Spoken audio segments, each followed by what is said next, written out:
Goodbye, Mom! No, what am I saying?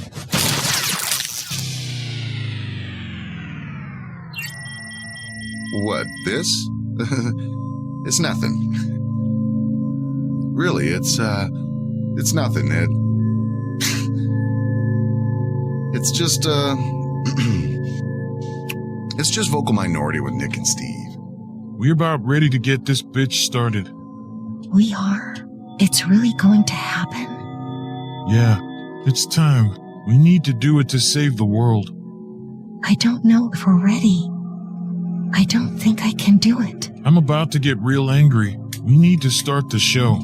I put all my faith in your offering. Give me a countdown, please. You heard him, Samuel. Do it now. A 1, a 2, a 1, 2, 3, 4. We found the groove. Have a good time. Make sure your seatbelts are fastened. Okay, you little bastards. The time has come. The moment we've all been waiting for. It's the Vocal Minority with Nick and Steve Olabruski. Let's go.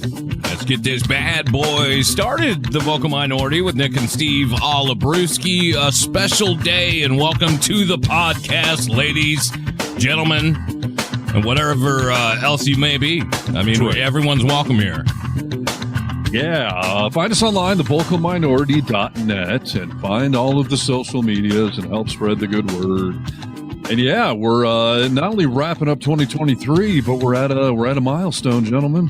Yes, indeed we are, dude. It's a special day, right? You wanna say it? No. Oh, you don't? Okay. Everyone knows I keep it 100. So we keep it 100 around here as well, dude. Yes, episode 100. Hey, 100. Wow, dude, that is something amazing. Congratulations. Thank you. Yeah, that's nice. Yeah, episode number 100. I mean, we're a little over... it's not even a year and a half. I mean, we're like a year and 4 months or something. And yeah, we're into the triple digits. And 100 episodes is like 300 hours worth of content we put out. So yeah, maybe more. I mean, it's a fascinating deal. I look back at the year. We're trying to put together some sort of year in review. And I was like, what the hell did I do this year, dude? Am I better now than I was at the beginning of last year? That's that's the post I like to set, right? Is that I would always like to be better each and every year. That and is most the general years, goal. yeah. But I was thinking about it. I was like, what did I do this year? I feel like such a failure. And then I remembered 100, dude. I did 100 podcasts with my buddies. That's definitely something worth noting and feeling good about. But as long as it wasn't an epic failure of a year, that's also worthwhile. Is that the standard? I mean, is that the bar we're setting? I mean, I want it to be exceptional, dude. I feel like every year should be something exceptional should happen. And I guess it did. I mean, I guess I did some things, but. I mean, personally, we've had some things. Professionally, 100 episodes. The world has been crazy this past year, to say the least. And yeah. But the fact that you, me, and Bruce are all still alive here and recording episode 100, I mean, that's slightly miraculous all in and of itself, I believe. Yeah, I guess so. Everyone knows I keep it 100. Well, we're going to keep it 100 today. Yeah. 100th podcast episode. Like Steve said, check our webpage out, vocalminority.net. By the way, Go-Go Daddy's trying to get a hold of me. Hey, how would you be interested in the vocalminority.show? Why are they trying to sell us different, what are they called, Brewski, at the end of a web page? Extensions? Yes. No. Yeah. Is that right? Domains. That's right. Yeah. I don't know. I mean, they can tell we're about to do a 100th episode. We must be rolling in money, so they're trying to get some of it off of us. Well, appreciate your it's like Bodie told Johnny Utah, 100% pure adrenaline. That's right, dude. That is what we're running off of. Yeah. And that's it. So piss and vinegar and a little adrenaline. Well, we were saying last episode, they offered us the vocalminority.com back for a mere $15,000. So maybe we rejected that. So now they're moving down the list. .show, that's a stupid domain. Yeah, well, I mean, come on. .net is fine because everyone knows it. Yeah. But yeah, .show, come on. I still think .org. We got to go for the .org. I mean, we're doing a service, aren't we? I think we are. Yes. A public service. Yeah. And I would like to be tax exempt. I know they don't coincide, but it'd be nice, right? I mean, I guess at this point we are tax exempt, right? We are indeed. Yeah. I tried that with the IRS. I said, technically I own steveharness.org. So I thought that meant I didn't have to pay any taxes, but they didn't agree at all. You need to start your own church, Steve. Then there you go. Well, at some point, when does the show become a religion? I mean, we've got our own little philosophies and views on lives. We just need enough downloads, and then, like Scientology, it's like, oh, hey, we got 1 million people now. We're a freaking religion. We're not a cult anymore. Yeah, I could see somebody arguing that in front of the Supreme Court, dude, and it's standing up. Will Rachel take our case? Is that how she wants the cross to die on? Yeah, I don't know. I don't know what it'd do for her professional career. I would say she should stay as far away from this as possible. Probably a good idea. She told me last week, she was like, can I just come on the podcast once in a while? I was like, hey, look, you can come on the podcast anytime you want. You can call in if you have something to say, but you can't just come on the podcast. She has a yearning to do different things. Our morning show is gone, and she was like, any way I could do it? And I was like, you could do it. What are you talking about? And I was like, no, there's no way you could do it. Like, you can't do that and work full time at your job now. You're crazy busy. I was like, and you've never done a show before. Like, yeah. What do you mean, can you do it? Right. I just want to do it real bad. Everybody always thinks that it's so easy to do a show. It's funny. The first time Nick and I ever did the Vocal Minority in Seattle, we got a chance to go on. It was like a Friday night after Tom Leykis. It was a 2-hour slot they gave us, and it was ours to go audition, basically. And Nick and I had this philosophy of, we're not going to practice. Like, let's just go in there and, we'll have topics and stuff, but let's just go in there and be real and wing it. And that seemed like a good idea. And then an hour before we were set to go on, Nick and I were talking, and we were like, maybe we should go in the production room. Let's turn the mics on. Let's just see let's run through like a show open. Let's just see what it would be like, And Nick, do you remember how that little run through went? You remind me, dude. It was a disaster. Yeah. We had never done it before. Yeah, we'd never done it before. And so, we ran through like this 5-minute thing, and we were like, we stopped. We, stopped recording. We're like, oh my gosh. Like, if we had just done practiced. Right. If we had just done that live on the radio, you never would have heard of the Vocal Minority with Nick and Steve ever again. Yeah. And we quickly realized, like, all right, we got to figure out who's talking first. And we came up with, like, just wave or raise your hand if you got something to add. We had so we kind of worked a little thing out, and then went and did it live on the radio, and it was good. And, but I just kept thinking, like, we would have embarrassed the crap out of ourselves if we didn't at least do that one little run through. So. Oh, for sure. And do you remember it as being good? I mean, I don't remember it being good, per se, because, this guy tells us that we used to work with, he tells us just go in and, rag on your girlfriends and, talk down about women. This was the buzz. We came is this after somebody I know? Yes. Yeah, it was the APD back then. Yeah. Yeah. He's like, just rag on women and talk about, how frustrating it is. Like, get the audience to be frustrated with you and you'll get those phones ringing. Right. We were like, this is our first opportunity in a major market. So we were like, okay, it's not really I don't want to go in focusing on that, but we did. Yeah. The first segment of the show, Steve is telling me about his girlfriend and why she's a bitch. And, trying to, and he's still in a relationship with her. So we start talking about our girlfriends and phones are dead. No one is calling. And we get to the commercial break. I think it was like a 20-minute segment. We were like, what the F was that, dude? I mean, this is terrible. And we decided at that moment, let's just do our thing here. Yes. I think our back and forth was probably fine, but we weren't really into what he was trying to get us to do. So right. I don't recall it being an embarrassment, but it was a little bit of a rough start because, we weren't doing what we went in there to do. Yes. And so, then we flipped the switch, and our first topic was Napster, not to date, but, not to date ourselves. Yeah. Right, but the Napster. phones lit up when we started doing our own thing. Right. Pro or con on Metallica's side, is it good or bad? And then we had the 2 hours went well. We had calls coming in and it was the start of this whole thing. So, yeah. Nice. Yeah. Well, there we go. So I guess I've done something great in my life. Maybe not this year, but well, it's 100, dude. We got 100 podcasts under our belt. So let's do a year in review. Everyone knows I keep it 100. You want to do it? Yeah. All right. Do we have a setup or anything, or are we just going? No, I don't have a setup, dude. Do you have a setup? No. This is just us proving we no longer practice any of this. I don't have a setup. What do you want? You want me to sing something? No, I don't know. Sometimes you got things. That's all I know. Yeah, sometimes I do, and sometimes I don't. Here's the deal. Yep. Year in review. We just decided as we were doing a show prep meeting, because we prepare for this program, that we would talk a little bit about a year in review. Do you think it'll be exciting? Do you think it'll be depressing? Do you think it'll be joyful? Maybe all three. Well, all of those things have happened this year. Which ones of them we choose to highlight now is entirely up to us. So yeah, some pop culture, some political, some personal. Yeah, we thought we'd kind of run down the year of 2023 and try to set us up going to 2024, which is an even number, thank God, as we covered on last week's show. My OCD does not like odd numbers, so I think that's why this year it sucked. 23, that's a terrible number. So yeah, maybe this next year will be better. I'll tell you what, dude, my favorite number, 48.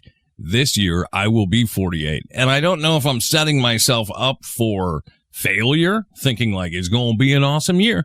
I also like fours. So when I was 44, I was like, it's going to be an amazing year. It was not. Yeah. I like what you're saying, though, because, yes, we're both turning 48 this year in a even number year, 2024. So yeah, I think we should be good. Fine. Yeah. That's my prediction. Come New Year's Day, everything is just going to flip right around. Well, what were you talking about this morning, dude? Steve's going to get back into the dating world come the new year, and things are really looking up already. He hasn't even started yet. Yeah, well, we've talked on the show. We had a dating expert on that explained the concept of cuffing season, which I never heard of. But it's a real thing. And cuffing season is basically when you head into the holidays, you either want to couple up, meaning find someone to be together through the holidays, or if you're in a bad relationship, you stay coupled up through the holidays, and then you end the relationship. So I've experienced this personally. When my ex-wife came to me and said, I think we should get divorced, it was January 5th. She waited to get through the holidays and then announced it. And, I was telling Nick about an article I found this morning that basically said that cuffing season is ending come January 2nd, and that according to multiple dating apps, Tinder was one they were quoting, that between the first Sunday of January and Valentine's Day, there is a 25% spike in dating activity, and Tinder alone reports a 50 million increase in direct messaging between the first Sunday of January and Valentine's Day. So you just got a huge horny pool for a month and a half, dude. All of these people that have been grinning and bearing it through the holidays are now about to launch themselves onto the single scene. So, and a lot of them are going to be making some bad decisions right now. Will you be a beneficiary of that? Every relationship I've been in has been a bad decision. So I don't know if that's a good or a bad thing, but yes, well, they're going to be horny, dude. So I'll get out there. To what extent I cover that on this particular episode's 100 plus is still completely up in the air. Yeah, you don't know if you want to get back into telling a story that may have a terrible ending. Listen, I thoroughly discussed with my most recent ex, Dottie, that this is the show we're doing. And, she was around from the beginning. And, I explained, like, I'm going to be talking about us and all. She was fine with that for 7 or 8 months. And then one day that just blew up in my freaking face. She didn't want me talking about our sex life. Don't talk about that. It was all, it completely blew up. So now I don't know to what extent I want to share anymore. Well, but the thing about it, though, is that you didn't even use her real name. It's a pseudonym. We've gone out of the way to give her a fake name. I've never tried anything. Yeah, I mean, and we all know there's key information about this person that we have intentionally kept in the dark based on her request of like, don't talk about this part of my life. And I'm like, no problem. Fine. Yeah. Yet still, it somehow blew up in my face. So, I have no idea. I will certainly cover the highlights, but we'll see how in-depth I get. Well, I got to see who the person is, how hip they are, how understanding they are, all that. So. Well, I'm still out there, and I have been since 2013, and I think I've been on a grand total of 2 dates, if that. And the older I get, applies for you too, though. So refresh that app. The older I get, the more I'm seeing that the ladies who are interested in me all live in places like Nigeria or the Philippines or Thailand. Right. You know, get me out of this place, please. I'm living in Lagos. I want to get out of here. Yeah. Well, what? I mean, you're not. Are you real interested in dating? It seems to me, just personally, yes, Brewski, you, that you kind of just keep it simmering on the back burner. It's not a priority. It doesn't seem. Am I wrong? Well, I don't know. I like my being able to do what I want to do when I want to do it and all that sort of thing. But at the same time, yeah, it'd be nice to have somebody. But I'm 53, soon to be 53, actually. You're not dead, dude. I mean, no, not at all. Not at all. No. So it seems to me as we get older, and I see some people around me that are older than me by 10, 15 years that are single, that it becomes more and more what you're talking about. Like, yeah, I'd like to be with somebody at certain times, but I also enjoy my independence and like to be able to do what I want to do. Right. So, yeah, I hope you find that, because there's got to be more people out there of the opposite sex, which is what you prefer, that are like that, And there's so many people in all of our same boats. Divorced, second marriage, whatever it is, single at 50. I mean, my dad just got married at 80, so, for the 80, dude? Good Doctor is 80? I think he's like 82 now, but yeah. So. It's crazy. My mother is 78, dude. I never could have imagined a day when my mother would be 78 years old, and she doesn't seem it to me at all. It seems now that people that are that old, when I was a kid, were like, "Hi, Sonny," and now they are not, so. Yep, but no, I'll be refreshing my dating profile, taking tips I've learned from this fine show of ours, and putting stuff out there. So, I don't know, Brewski, maybe add a few new pics or something, because everything's about to spike in the online dating world. So, anyways, year in review. Yeah, exactly. Let's do a little year in review. This is the year in review. This day and this year will not be forgotten. I will tell you, as we head into January here, this is when Oscar nominations will soon be announced. All right. If we're talking pop culture highlight of 2023, Barbie. I said back when it came out that I predicted it will be nominated for Best Picture, and those announcements will be out soon. Brewski laughed when he heard that, by the way. He thought you were making a joke. Right. Yeah. But no, Barbie was a phenomenal movie, and it was not some kid movie. I mean, it was cutting political, social commentary, and I truly think it probably should win Best Picture of this year. But I hope it's at least nominated. So we shall see about that. Well, I would tend to agree with that. I think that I think it'll win something. I mean, I do. I think it'll win something. Yes. Everyone told me, go watch Oppenheimer. Go watch Oppenheimer. It's amazing. And I have no desire. My mother wants to see it and really didn't know what she was going to see. And she ended up leaving early. She was like, it was long and boring. It's 2.5 hours. I think it's closer to 3 or something. Yeah. I mean, you got to move the story along a little bit. I mean, granted, I know you can't just cut to the point and all that sort of thing, because we know what's going to happen. I was going to say, that was the problem watching that movie of there's all of this suspense of what will happen when we detonate a nuclear bomb. And there was a theory that Oppenheimer went to Einstein to discuss of, we could set off a chain reaction in the atmosphere that could destroy the planet if we set off a nuclear bomb. They were legitimately worried about that. But watching the movie, you're like, well, I already know how this movie ends. The world is still here, so obviously that didn't happen. So there's a little of that, and it's a long movie for sure, but it's it was fascinating. Most years when Oscar nominations are announced, I haven't seen any of those movies. I'm all the Marvel and Star Wars, and don't give a crap. But we'll see this year. I'm assuming Oppenheimer will probably be on it as well. So it's like the Dateline. I'm a big Dateline nerd that I watch all the Datelines, and when they're interviewing people throughout the program, that if there's somebody that's in a jumpsuit, or you can always tell, sometimes you can tell that there's just a concrete wall behind him. I'm like, well, dude, don't show me that, dude. Now I know that he's guilty of something, Exactly. The other pop culture on my list here for movies of last year was Cocaine Bear.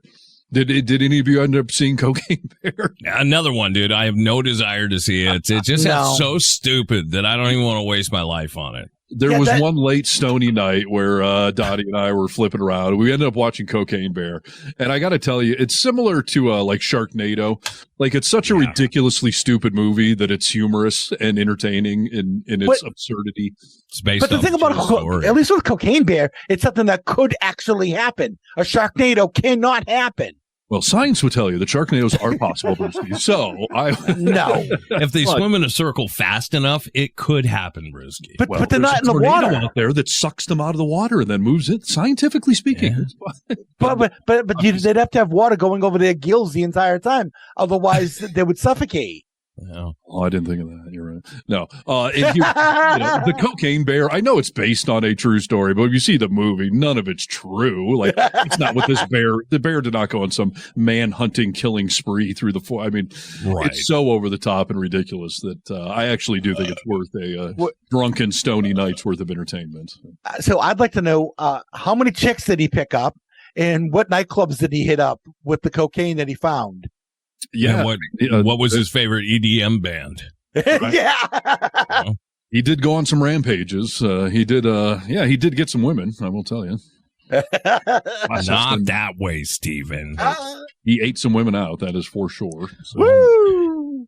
Not out. He didn't eat them. He didn't eat him out. How could you? He was outside. It's eating out. I see. You got takeout. I see. Didn't bring him back to the cave. So, any other movies on your list for pop culture that are worthy of seeing or that are going to get a nomination? You think? I will just make one last quick commentary since I brought up Marvel movies. The movie The Marvels utterly failed this year. That was the one starring Captain Marvel, who is a woman. And the two other Marvels in the movie, they were both women. And there was this theory that the movie bombed because it was a movie starring women and that people didn't want to go out and support it. And all the conservatives were ragging on it online. And, here's the thing. If that's true, if a movie's going to bomb based only on prejudice, then, Black Panther would have failed epically because it was starring a black man. It was all about black superheroes and stuff.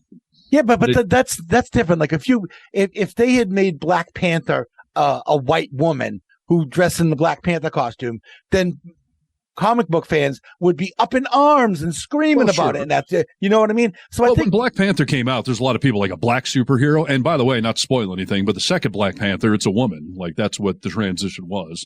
And those movies did just fine because they were really good movies. The Marvels was a terrible, terrible movie. And that is why it bombed. It's not because by the way, the first Captain Marvel was a huge hit and was a great movie and it starred a woman. The second one sucked. And I'm kind of sick of liberals trying to say like, oh, society just rejected it because it was an all-female cast. Like, no, it sucked. And that's why it bombed. So I'm here to expose that myth. Yeah, sometimes there's not an excuse, dude. You know what? We got to remind people of that. Sometimes you can't make an excuse like, well, people just aren't progressive enough or it's a woman's fault, blah, blah, blah. What kind of society do we live in? Maybe it just sucked. Right. Most movies do. The first Wonder Woman movie, obviously starring a woman, that was a great freaking movie. The second Wonder Woman sucked. And not because it starred a woman, it's because the movie sucked. So, sometimes liberals, we got to take it down a notch. Sometimes things just suck on their own. There's only one movie that I'm curious to see before the Oscars happen. It is, I should have been prepared for this. Plot? Actor? Schindler's List. All right. You're still running behind from 1987 or what? No, dude. What do you mean? Schindler's List? You haven't read about it? What am I missing? The movie came out a long time ago. This is what are you talking? This is a Steven Spielberg movie. Brewski, help me out. Which one of us is having an aneurysm right now? Yeah, I think it's Nick because Schindler's List came out in 1993. Yeah. I mean, heck, there was a whole Seinfeld episode built around it where Jerry goes with his girlfriend and I think it's got to be a different movie. I mean, this is about a list of people that it's about the Holocaust, dude. Yeah. That's what Schindler's List was. What are we doing? Yeah, exactly. What are you guys doing right now? All I'm saying is I want to see the movie before the Oscars. So. Okay, well, you should definitely do that. I've got it on VHS if you want to borrow it. I mean, Pirate movies now, dude. Listen, I'm going to go bought over it at Blockbuster. Funny joke, dude. This is a year in review roundup, and I came across this list, dude, and it's so freaking funny to me because the headline of this list was, all these year in review roundups are just causing mental health issues and making them worse. So I was like, oh, let's see what this year in review is all about. This has been, in many ways, a very depressing year, right? But when you put them on a list and look at them and start to read through them, you're like, oh, wow. From, hey, how about a man-made submarine that imploded and killed 5 people, including a child? That happened this year, right? Yeah. We also had the Chinese spy balloons. Okay. We also had the big Hawaiian fire that Steve has some personal relation to. This was the largest fire I've ever seen, dude. Yeah. Right? In Hawaii, killed a lot of people, burned down trees that have been there for centuries. Yeah. A lot of people lost their homes. So yeah. Hey, Brewski, I've told Nick this, but my therapist, I brought this up on the show before. My therapist was there for those fires. She was. I remember that. Yes. Yeah, and she was amongst a group of people at a hotel that they were trapped, and so all of the guests got into the pool at this hotel and sat there for like 3 or 4 hours watching everything burn around them, and then they finally all got rescued. But dude, fire closing in on the swimming pool, wondering when will it be put out and will we die? Well, I was going to say, she was saying goodbye to her husband, they were all, these people in this pool were all like, we're all dying. They were all saying goodbye. And so she casually mentions to me a couple of weeks ago in therapy, we were talking about my job, my career, how public it is. And that when there's, setbacks, like it's all fun and good when you get to go to concerts, but when you have to like publicly announce, things aren't going well or whatever, then, that's something different than most people don't have to deal with in small business ownerships and whatnot. And she was like, I can understand not wanting to take, heartache public. Dateline called me last week and they wanted to interview me because my YouTube video has gotten so many views that they wanted me to come on and talk about the fires. And I told them I don't want to relive that. Thanks for the call. Click. But I was just sitting there going, I didn't know you had a YouTube video. Yeah, dude. I got to find this thing. So apparently my therapist has got some, I don't know if it's millions of views, but enough that Dateline saw it and called her and wanted to have her on Dateline. So. That's awesome, dude. I can't believe she passed it up. Well, just go on Dateline. Right. And that's what I kind of said to her. And she was like, yeah, some people like to be in public, looking at you, but I don't want to be. So I was like, wow. Yeah. we got to do some YouTube hunting and figure out which one of those videos is hers. So, but yeah, that was a low light of the year for sure. This is also never good though, right? Isn't that almost the definition? Say it again. The news is rarely good. There's networks built around good news, Stephen. We just don't seek them out, right? Yeah. Well, compare them to MSNBC, CNN, Fox, NBC. Well, I remember when I was on the air on KJR over on one of the sister stations, they had a news person who did only the good news. Yes. Yeah. Many people have tried and it always fails because it's fun for a while to hear, but we like to be shocked and depressed and angered. And that's what news is just human nature. It's just, it's real things. And, maybe the news should do a little better at the end of every hour, highlighting some feel good story, but otherwise, news is inherently kind of depressing. If it bleeds. Show us the water skiing squirrel and everything. Right. Yeah, that seems to be replayed on loop because there's not that much good news out there that people care about. Like our local news stations do a thing called I think it's called Eric's Little Heroes or something. Oh yeah. It's like a guy who goes and does the, boys soccer team story. Yeah. And, what the hell was that? Right. Yeah. There's not that much going on out there. I found this really interesting, gentlemen. You always see the TV commercials, and we have for years, but this year a new one popped into the fold. Hey, did you drink water at Camp Lejeune? You may have a case. Did you have asbestos? You may have a case. Class action suits that they're advertising on TV ad nauseum. I saw a new one, dude. Hey, has your child become mentally unhealthy with the overuse of TikTok, Facebook, and other social media sites, you may have a case.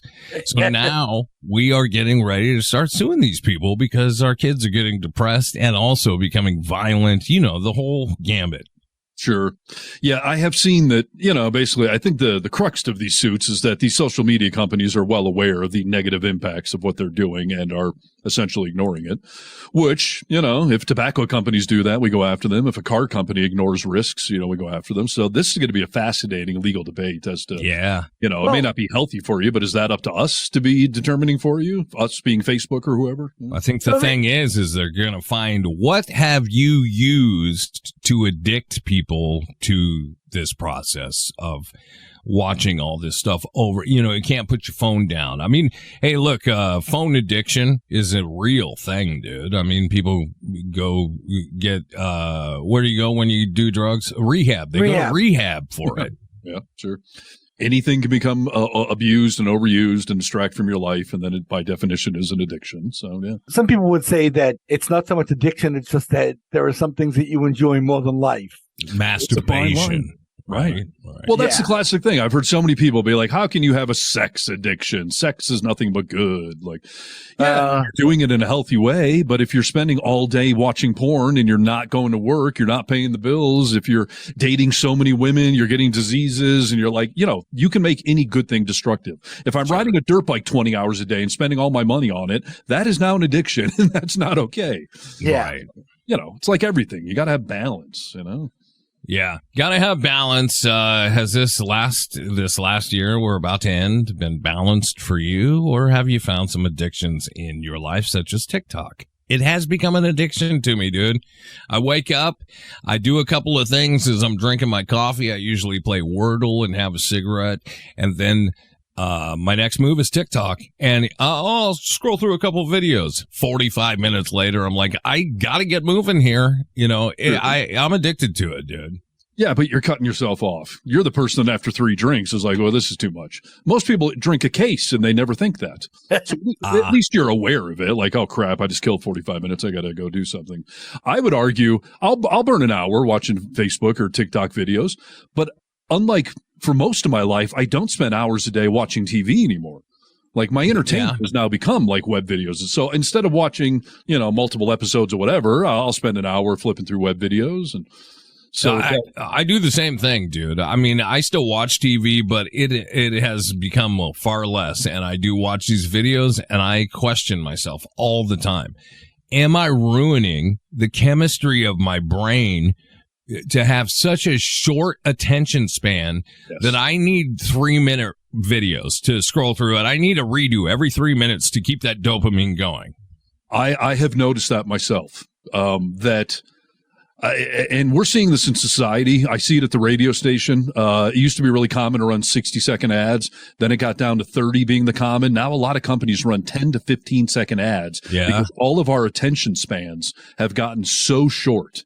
And I think it mainly is because of that stuff. I have noticed if there's a movie I'm watching that is dry, I grab my phone. Because, like, my attention span has gotten so limited that if it's a 20-minute talkie part of a movie, I'm just sitting there going, come on, do something. All right, let's see what's on TikTok while they're talking. Blow up a subway, do something, kill somebody. Like, I need something, and I think that's real bad. If you remember, let's go back, gentlemen, 15 years ago, they used to rate commercials, and what was the tune-out factor in it? Oh, most people could go 3 to 4 minutes before they're going to change the station. Now, like you said, 10 and 15-second commercials is all people can take before something changes, something's new. That ruins radio as a whole, right? Because you're going to be tuned out of. People are just going to listen to podcasts or something that doesn't have commercials in it. So it ruins a lot of At least for us in radio, you don't have the option to flip to the next song or flip through this commercial like you do on TikTok. Like, sit back and let us do this. But yeah, no, I do worry about attention spans. So, but this is when I knew, dude, it was a problem for me. I saw something advertised. It is a ring that goes on your index finger and that has a little wheel on it that scrolls through your videos. You don't even have to hold your phone for TikTok anymore to just do this. You just flick it forward. I was like, I want to get one of those. And I stopped myself. I was like, this is getting ridiculous, dude. I can't do that. I see it with our social media stuff because I get the analytics, and you can tell like the first 5 seconds, people will either, click off of it right away, or they'll basically the longer your clip is, the reason so many like TikToks and reels and shorts on YouTube are 60 seconds at the most is that's the most you're going to get out of somebody, 60 seconds. But most of the analytics show that people will watch 10 to 20 seconds. And even if they like your video, they flip on to the next. Like the attention spans have gotten so short. The reason I even brought it up in the first place is because Brewski may have been right. Should we be staying away from TikTok? TikTok's been in the news this past year. Stay away from China. Where's all that money coming from? They're spying on us. Maybe this is a real bad thing. And Brewski said it from the beginning, dude. Yeah, I still haven't downloaded it. The only time I've ever seen a TikTok video is anything that Nick sends me. Because Nick knows my sense of humor and what I like. So if Nick sends me something, then I trust him. He's like the sommelier of the sort of stuff for me. And it's like what you were saying with your mom with Oppenheimer. I've heard a few people say there was one big influencer that got a lot of grief because he was like, I lasted an hour. It's a bunch of talky. I left. Right. And everyone's like, man, everyone's attention spans are so short. It's so sad. But yeah, Oppenheimer really highlighted that some of us are just like, that's a lot of talking. I'm out of here. Yeah, no, back in the day, dude, with Titanic, we all sat through it. No one walked out of that theater, and now we can't take it anymore. Exactly. How about some Brewski year in review? Got anything you'd like to talk about, to think about, anything personally or professionally? What do you got, Brewski? Oh, well, let's talk about Burning Man. Oh, that was an interesting one over this past year. Now, this is, and I'm talking about this not because I'm interested in it or anything like that, but have you noticed all the rich people that show up now to Burning Man, and you just hear about it's become very mainstream. Yeah, and it's completely away from what it was originally conceived to be. Right. And and a lot of hardcore burners don't care for all these, because all the rich people get there and they've already had people there ahead of time setting up their camp for them and making this whole big thing. Sure. And it just kind of goes against the whole idea of Burning Man, where they're a victim of their own camps success. And you meet people and all that sort of thing. But then between that and then all the celebrities doing ayahuasca. That really has started to take off over the past few years, but people really started engaging with it this year that you would think, Carol Burnett's doing ayahuasca, people that you would never think, dude. Will Smith talked about doing ayahuasca. Yeah. Will Smith needs ayahuasca, dude. Yeah, well, Will Smith needs some self-respect is what he needs. He's let his wife has been carrying around his balls in her purse for the entire time they've been married. Well, that's the other thing we learned this year. They've only been officially married for like 6 or 7 years now. They haven't actually been a couple for years now. They announced. Well, no, if we haven't even talked about like the latest, and I mean maybe a month ago, his assistant came out and has now spoken a few different times that Will Smith, as part of this insider Hollywood club that is in the closet gay, and that he used to see him being pounded by different celebrities all the time. I missed that story. You should have brought that one. He and Jada hadn't had sex in years, and that's why this relationship is just like a beard type scenario. So you're saying Will Smith has been going to gay party clubs in Hollywood there? Yes. Oh. But, well, I mean, that's the accusation. Right, and it comes from his personal assistant that is like, I walked in many times, just watched and saw him getting slammed from Interesting. Behind. Nothing wrong with that, but no, I never. But I mean, he's a living lie. That's what's wrong with it, right? Yes. Yeah, but I mean, his wife has been pining for Tupac Shakur for ever, and she's been saying that Tupac was her soulmate. Yeah. And she says it publicly. And Yes. How's that supposed to make your husband look? Well, part of this whole story, Brewski, was talking about the reason why she speaks so openly is because this is just a red carpet relationship. Like, they don't sleep in the same bed. They haven't had sex for years and years.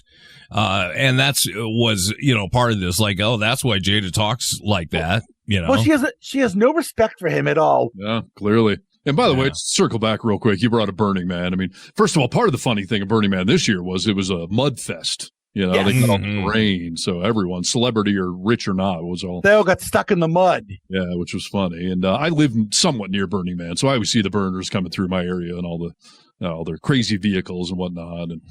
But my former mother-in-law a few years ago, it was some bucket list thing. She wanted to go to Burning Man. Really? And and she did with her then husband. And I remember when they got back, she had some pamphlet laying around of like events at Burning Man, like things you can do. And I never understood how many different little niche activities there were. And I'm flipping through this thing, and she's got some of them circled as to, I'm assuming these are things that stood out to her. One of the things on the list, this happens at Burning Man, and I don't know why this has never been more publicized, why we don't ever see pictures or videos. One of the things was, in whatever they called like this grand room, was group masturbation. Yeah. She had that circled? Yes. Wow. It's just people hanging out in this big room. They all get a mat on the floor. They're all just naked and all just playing with themselves together. Like, group masturbation happens at Burning Man. Why am I not seeing video of this? I could see that might have some intrigue to it without finishing, but once people start popping off all over the room, like, that's a messy room I don't want to be in, dude. Right. I find nothing appealing at all about that. I've talked about the fact that later in life, I've realized that mutual masturbation with your person, the two of you, there's something about that's a little intriguing. Once in a blue moon, don't do it all the time, But I can't imagine being in a giant arena full of people, just everyone's laying around diddling. Like, yeah, it's a different one for me, too. But I know your mother-in-law, your ex-mother-in-law. Like, that's weird, dude. I would never think that. Right. I need to ask, Steve. Yeah. Did you picture her masturbating? I am now that you just said that, because I can't help but. And let's follow that up with, how does that make you feel, Steve? Dirty in one way, but more in touch with the universe in a better way. Are you chubbing up, dude? Thinking about it? No, definitely not. But all right. I've never met the woman. I've only seen photos of her online here and there. But I'm just. Yeah, that must have been odd, just finding that pamphlet and seeing that circled. It was odd, and I don't ever click on the senior category on Pornhub or anything, so there's no part of that seems erotic to me to wonder what that would have looked like. But yeah. Hot granny sex. Right. Yeah. All kinds of weird stuff happening there, dude. My masseuse goes to Burning Man every year, and she was giving me a massage right after Burning Man and started talking to me about all the clinics and things that she went to. And I was just like, what are you talking about? She was like, oh, we had a 4-hour breathing exercise. I was like, that sounds fascinating. Like, I don't want to do that. So Burning Man, I guess that and ayahuasca really stepped up this year. We've been hearing a lot more about psilocybin over this year, too, as we start to see mushrooms becoming legal in different states. It's a journey that I don't know. Am I too old to go on that journey, Brewski? No, never. Right. Yeah. Yes. Starbucks is offering ayahuasca now. It's become that common. Nice. Drive through or no? I did take some shrooms this year for the first time since I was like 22, and I had a couple of times, right? Yeah, I mean, one more than the other. The other night, the second time, it was a smaller amount, so it didn't kick in quite as much. But I mean, that was a flash from the past, and I don't think we're too old for it at all. I wouldn't do acid or Molly or anything like that, but mushrooms, something organic, yeah. I would love to do ecstasy one last time. My body wouldn't be able to take it. I mean, the letdown from ecstasy it would kill me. Yeah, but I never actually did pure ecstasy. I did acid, in my early 20s, and boy, that was harsh the next day. I mean, every muscle in your body hurts, and so I don't want to. Full-on depression. I mean, it was bad. But yeah, shrooms, sure, come on down. I know someone who shall remain nameless. I will protect this person's identity, but this person actually used to do acid so regularly that she used to do it before her shift at McDonald's when she was in high school. And she would always be in charge of the salads. And so she'd be doing art projects and the salads and completely tripping on acid while she was working at McDonald's. I had no idea the Jen worked at McDonald's, dude.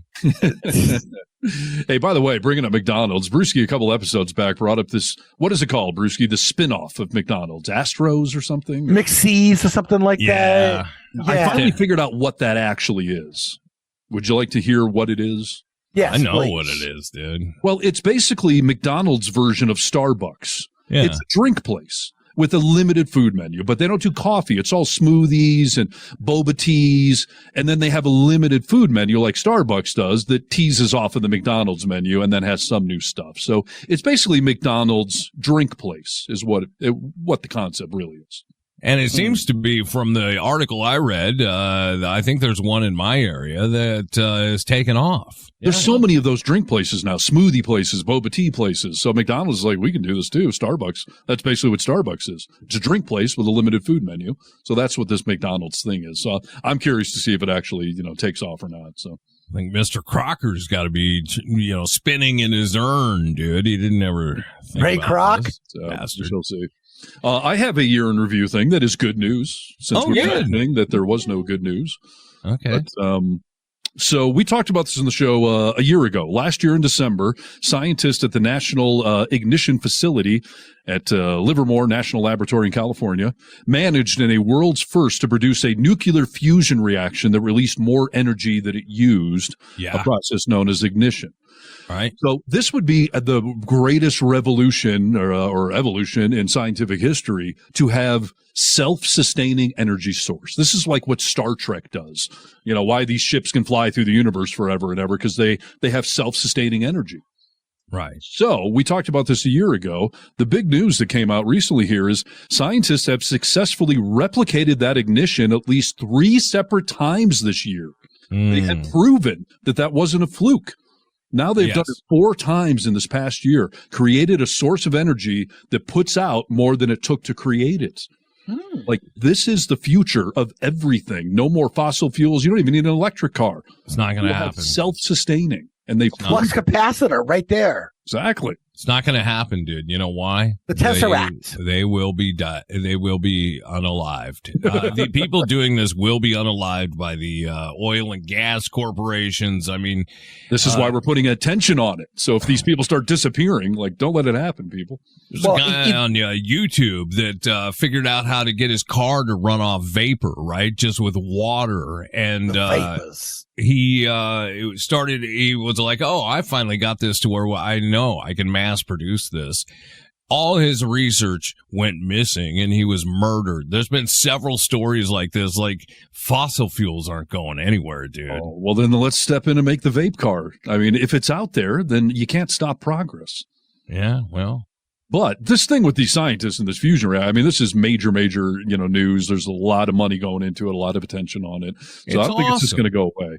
Well, I mean, it's like UFO stuff, dude. I mean, this is technology that may be up in space that we are now attaining and figuring out. And, that'd make the world go on for a long time. That's another good highlight of 2023. We proved, at a minimum, UFOs are real. We're not sure who's driving them, but we know UFOs are verified to be real. Whether some human technology made it or alien, we don't know, but there are real UFOs. We have confirmed it.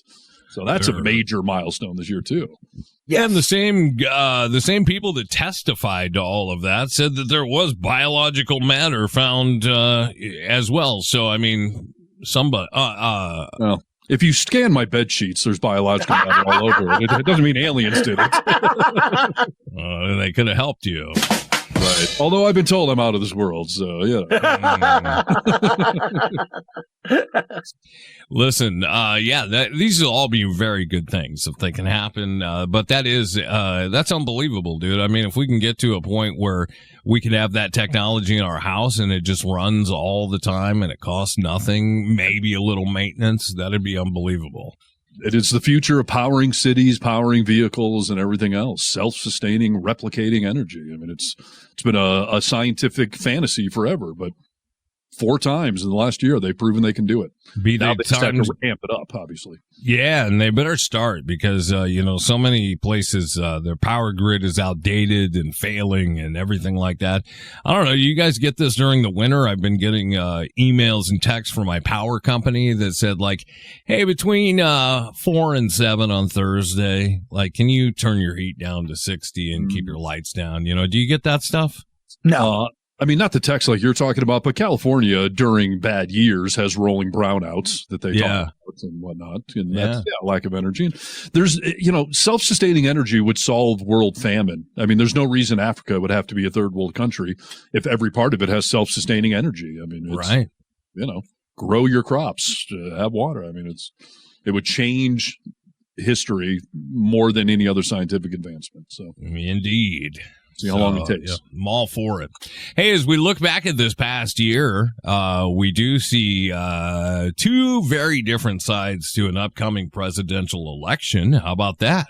Well, that's another highlight of 2023. First time a former president's ever been indicted on criminal charges, not to mention 9. He doesn't seem to be sour over it. He's taking the news pretty well. I thought it would be a nice thing to do to let you guys hear both of the way Biden approaches Merry Christmas and the way Trump does a Merry Christmas, okay? Highlight from 2023, 2 very different presidential type beings. Here is Biden. Jill and I hope you are able to spend time with your loved ones this holiday season. During this time, we're also thinking of the brave women and men in uniform who defend our nation, many of them away from their families. We wish you joy and happiness this Christmas Eve. All right. That doesn't sound like Biden, but good words. Oh, yeah, good words from that was Biden, Mr. and Mrs. Biden's post here out to the American people for Christmas, and Trump made a couple. Okay. They spied on my campaign, lied to Congress, cheated on FISA, rigged the presidential election, allowed millions of people, many from prisons and mental institutions, to invade our country, screwed up in Afghanistan, and Joe Biden's misfits and thugs like deranged Jack Smith are coming after me at levels of persecution never seen before in our country. Huh? It's called election interference. Merry Christmas. That's real, dude, by the way. I know. I love your AI voices reading these text or, social media postings. But. Well, yeah, it's important to just not see any bias in it. I want you to hear it, just the words, okay? It reminds me of the Saturday Night Live sketch of Debbie Downer. Where friends are out socializing, and you always got this one friend that no matter what you say, it's always doom and gloom. And the point of that sketch is that you don't want that person in your life. Right. Yeah. So it's so weird. The conservatives somehow embrace this just bitchy, moaning, negative, whiny a-hole that Donald Trump is. And it's all about him. He never would talk about you having a good new year. It's just about what a terrible year he's had. Living sacrificed for all. And I'm doing it for you. Yes. As we do get ready to say goodbye to 2023, Trump just couldn't stop putting out messages on Truth Social in all caps. 2024 will go down as the year of great and fully coordinated illegal election interference by crooked Joe Biden, the worst and most corrupt president in the history of the United States. The DOJ, FBI, AGs, and DAs throughout the country. But despite it all, in the end, there will be a big and glorious victory for those brave and valiant patriots who want to make America great again. Merry Christmas to all! Well, okay. Dude, That's the best ending. Yes, Merry Christmas to all! What Doom and in gloom, the but Merry world? Christmas. Yeah, well, there it is. There's some good news and bad news, like we said. What's your prediction? Is the Supreme Court going to uphold what Colorado has just done, throwing Trump off the ballot? Because I've heard some legal experts say it's a conservative majority. There's no way they're going to uphold it. But then I've heard some others say if they're constitutionalists, as some of those conservatives claim to be, there is no other way to interpret that part of the Constitution than to ban him. So what is the Supreme Court going to do? Here's the thing. Obviously, I want them to uphold it, but I don't think that they actually will. The only saving grace that I can see is what you just said. And like Brewski brought up, last show, McDuffie Beer, Kavanaugh, wrote that statement years ago, and he is a constitutionalist. So we'll see. We'll see if that's going to have any effect and sway on things. Yeah. Many experts have said if you read that thing, there's no other way to interpret it. Obviously, they're saying that if you took part in an insurrection, and by the way, they don't say you have to be convicted of it or guilty of it. Other people have been convicted of insurrection from January 6th. So it was an insurrection. And did Trump give them aid and comfort? Absolutely. Not only the day of, but since he's offered pardons if he gets reelected. There's no other way to interpret that. Well, remember, we live in a world now where you can have alternative facts. Right? I mean, I don't doubt that the conservatives will find a way to spin themselves out of it and side on Trump's side of things. I am assuming that is what will happen, but the hypocrisy will be greatly exposed. Right, Brewski? But I think that a lot hinges on how things go with the D.C. trial. One way or the other going to come down to the Supreme saying yay or nay. And if they uphold the Colorado decision, that will ripple all over the country. So they got to hear it at some point. They're already putting out CIA, FBI to protect these people, right? The threats have spiked. And I read something today saying that the Supremes are going to hear this. I just don't know when, though. Yeah, that's what I heard. But yeah, people are. Well, so what's our official predictions? I think they are. I think they'll reject it just because the conservatives run the court and they won't put their politics aside. I think Trump's on the ballot come November. Yeah. Dick? I agree. And Rachel have an opinion, your lawyer wife? I would say she probably tends to agree with me. It's just hard to say that, because we all want it to be different. But somehow we live in a world where you would say 10 years ago, like, yes, this is the norm. These are the guardrails that we have set up, and it will, of course, he won't be on the ballot. Right. But we live in this world where, people just make stuff up as they go along. It's Kellyanne Conway disease, Well, alternative facts. Here's a thought, and tell me what you guys think about this. It's going to be the old guard versus MAGA, and who comes out on top will dictate how that party goes. And I think by then, a lot more Republicans will go back to what they know as opposed to staying with MAGA. I mean, look how they dumped the Tea Party people. I mean, they went away pretty quickly. You're applying a lot of logic to your conclusions, though. I don't know how much logic applies anymore. I know. I can't wait. For better or for worse, this dumpster fire should be entertaining for us all to watch and comment on next year. So plenty to come in 2024 when it comes to politics. If Biden wins, which, I mean, come on, please, for all that is holy in this world, please, do we then have an actual civil war? Because people freak out saying, it would be impossible. Twice. There may be some dumb group that does some dumb thing in some city, but there's no way all of these people nationwide are taking up arms. The local police will just simply squash it. I don't see how it could ever reach an actual civil war level. Guy put out this great commentary on it, and he was like, you know what?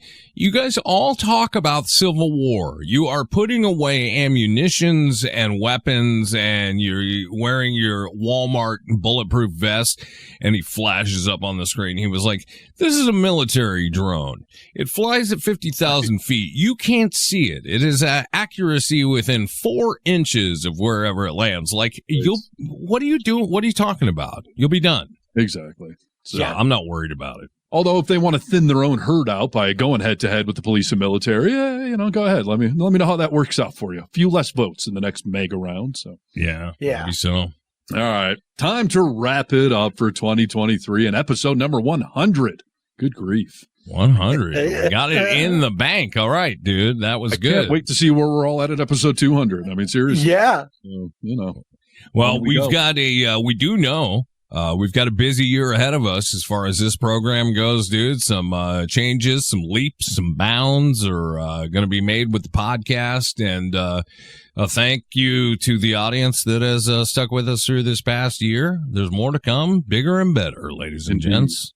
And kudos to all three of us. 100 episodes. That's a lot of content we've been putting out. So yeah. And, it's a lot of commitment we put into this, so it's good. And this show has been a highlight of the last year and a half of my life. So, onward and upward we go. Yeah, that's correct. We say thank you. Thank you to the audience, and you're always welcome here. Welcome to the show. That's right. All right. See our webpage, thevocalminority.net. All our socials are there. Have a fantastic New Year's Eve. And remember, if you're driving, don't drink. And if you're drinking, don't drive. Goodbye, Brewski. And we say bye-bye. Test 1 2, test 1 2. Check. Ladies and gentlemen, this is The Vocal Minority with Nick and Steve. Nick Reynolds, Steve Harness, and Cousin Brewski. The Vocal Minority with Nick and Steve. Take one.